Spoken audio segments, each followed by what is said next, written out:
age, gender, and racial diversity.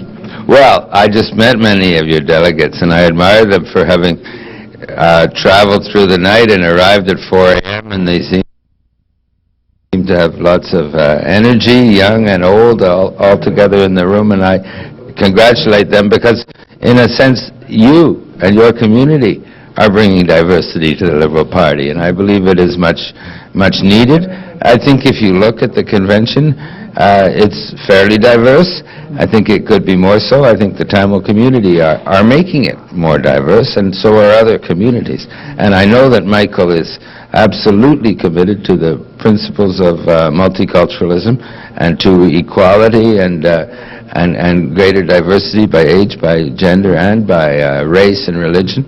And that is reflected in the really important role that he attributes to immigration, improving immigration policy, credentials, reducing waiting times, and supporting multiculturalism as a fundamental principle of Canada. And that's what you'll see him do. I know it's a very busy time for you. Thanks a lot for spending this time, and good luck for today and tomorrow. Well, thank you very much. I enjoyed it. Thank you. Thanks a lot. I have a couple of questions that we are asking many of the leadership candidates as well as supporters of leadership candidates. First question is related to the civil war in Sri Lanka. It's a very much an issue close to the heart of many Tamils in Canada. So it is an issue that's affecting Canadian Tamils. As such, what kind of, if chosen as a leader, how would the approach of Bob Rae's team be towards resolving this conflict in Sri Lanka? Well, I think that you would know that Bob Rae has been involved in the Sri Lankan issue and knows the Sri Lankan issue thoroughly, has been involved in the Forum of Federations, has visited Sri Lanka.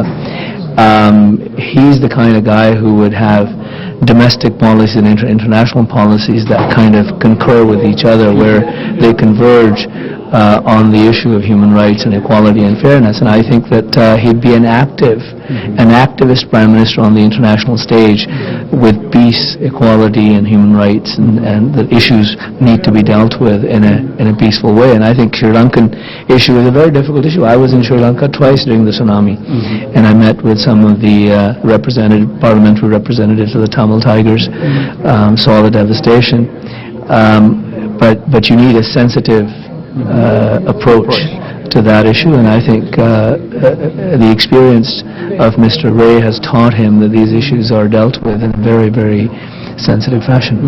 Well, the other question is related to diversity, and today, this weekend is a very historical moment for the Tamil community. A large number of delegates are here, both males and females, as well as varying gender from young people to seniors. விடுதலை, அதாவது அந்நிய ஆக்கிரமிப்பிலிருந்து விடுதலை பெற வைக்க வேண்டும் என்பது, அதில் இரண்டு விடயங்களை பார்க்கலாம். நாங்கள் பரவலாகவே மனித உரிமை முறைகளை பற்றி பல ஆண்டு காலங்களாக பேசி வந்திருக்கின்றோம். மனித உரிமை முறைகளை மட்டும் பற்றி பேசி பிரயோஜனம் இல்லை. அதற்குரிய தீர்வை நாங்கள் முன்வைக்க வேண்டும். அதன் தீர்வு தான் தமிழீழம். தமிழீழம் என்ற ஒரு தனிநாடு விடுதலை பெற வேண்டும் என்பதுதான், அதாவது உருவாக்கப்பட வேண்டும் என்பதை விட, ஏற்கனவே இருந்த ஒரு நாடு அந்நிய ஆக்கிரமிப்பின் போது உள்வாங்கப்பட்டு அது ஸ்ரீலங்காவாக அமைந்திருக்கின்றது. இப்பொழுது அதை விடுதலை செய்வதற்கான ஒரு அறைகூவலாகத்தான் இந்த நிகழ்வை பார்க்கின்றோம். ஆகவே தமிழீழம் மஸ்ட் பி ஃப்ரீட் என்றதில் இரண்டு விடயங்களை பார்க்கலாம். ஒன்று, ஏற்கனவே தமிழீழம் என்ற ஒரு நாடு இருக்கின்றது, அந்த நாட்டை நாங்கள் விடுதலைக்கு கொண்டு வர வேண்டும் என்று இரண்டு விடயங்களை பார்க்கின்றோம். மனித உரிமை பிறர்களை பற்றி மட்டும் பேசிக் கொண்டிருந்தால் சர்வதேச சமூகம் எங்களை ஆதரிப்பதாக தெரியவில்லை. ஆகவே அடுத்த கட்டமாக மனித உரிமை மீறல்களுக்கு முடிவில்லை என்று சொன்னால், இலங்கை அரசாங்கம் பற்றி பல்வேறு இடங்களில் பேசியிருக்கின்றோம். இருந்தாலும் அடுத்த கட்டமாக நாங்களே தீர்வை முன்வைக்கின்றோம். எங்களுக்கு பொறுத்தது போதும், இனி எங்கள் சுய ஆட்சி தான் முக்கியம் என்பதைத்தான் இந்த கருத்தின் மூலமாக சர்வதேச உலகத்துக்கு எடுத்து வைக்கின்றோம். அண்மையில் எல்லோருக்கும் அறிந்த ஒரு துர்க்கமான விஷயம் ஒன்று என்னென்று சொல்லிச்சுனால், உலக தமிழர் இயக்கம் இங்கே சாதனைகளை சந்திக்கின்றோம். மறந்தவநாதன் இந்த இடத்துல மக்கள் ஆர்வமாகவும் உற்சாகமாக, அதாவது நீங்கள் வரலாற்றை பார்த்தீங்கன்னா தடைகள் எங்களுக்கு புதியதல்ல. அதாவது பல்வேறு காலகட்டங்களில் தாயகத்திலும் சரி, புலம்பெயர்ந்த மாநிலம் சரி, பல்வேறு தடைகளை இலங்கை ராணுவத்தினும் இலங்கை அரசின் ஊண்டுதலாலும் நடந்து கொண்டிருக்கிறது. அந்த வகையில் தான் இந்த தமிழ் மக்களின் உரிமை பறிப்பாகத்தான் நான் இந்த உலக தமிழர் இயக்கத்தை தடை செய்வதை பார்க்கின்றோம். ஆகவே அதன் மூலமாக தான் இன்னும் பலர் இங்கு சேர்ந்திருக்கிறார்கள். இல்லைன்னா இப்படியான ஒரு உரிமை பறிப்பை நாங்கள் தாயகத்தில் இலங்கை ராணுவங்கள் வந்த பொழுது தலைவன் காட்டும் வழியில் நாளை விடியலானது.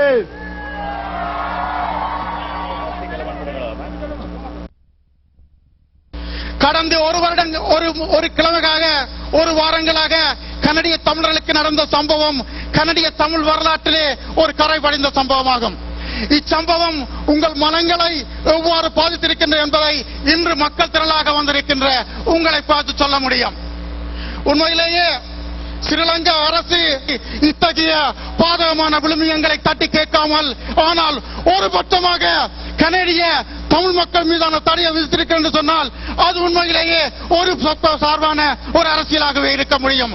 உண்மையிலேயே French Canadian the Quebecers form a nation within a united Canada. French கனடிய மக்கள் குயிபெக் மக்கள் கனடாவுக்குள்ளேயே ஒரு சுதந்திர தனி மக்களாக தனி இனமாக வாழுகின்றார்கள் என்று பிரெஞ்சு கனடியர்களுக்கு ஒரு முகம் மூன்றாம் உலக நாடு வாழ்களே வாழ்கின்ற ஈழத்தமிழர்களுக்கு ஒரு முகத்தையும் நீங்கள் காட்டாதீர்கள். நீங்கள் சமமாக மதிப்பாக நடவுங்கள் என்பதை கனடிய பிரதமர் இங்கே உள்ள மீடியாக்களாக சென்றடைய முடியாது. உங்களுக்கு தெரியும் மெயின் ஸ்ட்ரீம் மீடியாக்கள் பயஸாக இருக்கின்றன. பிரதம மந்திரியை கேளுங்கள், கனடிய பிரதம மந்திரியை கேளுங்கள், 3 லட்சம் தமிழர்களின் கனடிய சிட்டிசன்களின் அனுபவங்களை பகிர்ந்து கொள்ளுங்கள் என்று கேளுங்கள். கனடிய பிரதம மந்திரிக்கு சொல்லுங்கள் எங்களுடைய அவலக்கிளைகளை எங்கள் ஒவ்வொருவருக்கும் ஒவ்வொரு குடும்பத்துக்கும் எங்களுக்கு இழத்தும் கனடிய அரசின் அபிலாசைகள் வெளிநாட்டு கொள்ளைகள் கனடிய தமிழர்களின் நிலப்பாட்டுக்கு எதிரான கொள்கையாக இருக்க முடியாது. கனடிய தமிழர்களின் கொள்ளைக்கு எதிரான நிலப்பாடாக இருந்தால் அது உண்மையிலேயே கனடிய தமிழர்களுக்கு எதிரான யுத்தமாகத்தான் கருதப்படுகின்றது. உங்களுடைய கதைகளை உங்களுடைய பாராளுமன்ற எம்பிமாருக்கு சொல்லுகிறோம். உங்களுடைய நீதிகளை எங்களுடைய நீதிகளை கேட்கின்ற பாராளுமன்ற பிரதிகளை உருவாக்குங்கள். அப்படி எங்களுடைய நியாயங்களை லிசன் பண்ணாத பாராளுமன்ற எம்பிமார்களையும் சகல அரசியல்வாதிகளையும் நீங்கள் ஒதுக்குங்கள். நீங்கள் உங்களுடைய பிரதிகளை தெரிவு செய்யுங்கள். நாளை உங்களுடைய வரலாற்றை நீங்களே கையில் எடுங்கள். தமிழுடைய வரலாற்றை கையில் எடுங்கள். எல்லோருக்கும் தெரியும், கனடிய அரசுக்கு நாங்கள் கூறுகின்றோம், தமிழீழ விடுதலை புலிகளை தடை செய்தது கனடிய அரசு செய்த மாபெரும் பிழை என்று எங்கே உங்கள் உரத்த குரலிலே சொல்லிக் கொள்ளுங்கள். Ward 7, Mr. Logan Ganapathy, for actually giving us, for securing us this venue and giving us the opportunity to have this performance tonight. And unfortunately, he's not able to make it tonight because he's aboard, but we would like to sincerely thank him. 1983 ஆண்டு இலங்கையில் நடைபெற்ற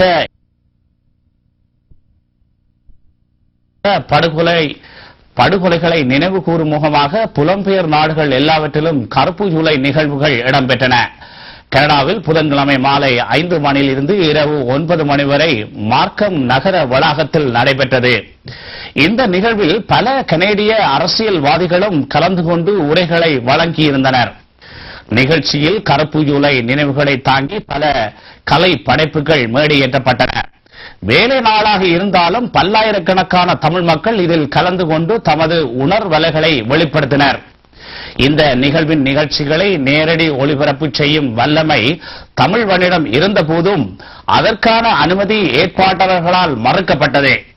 நேரடி ஒளிபரப்பு செய்ய வேண்டாம் என்று சொல்லப்பட்ட போது அதற்கான காரணங்கள் எதுவும் முறையாக தெரிவிக்கப்படவில்லை என்பது குறிப்பிடத்தக்கது.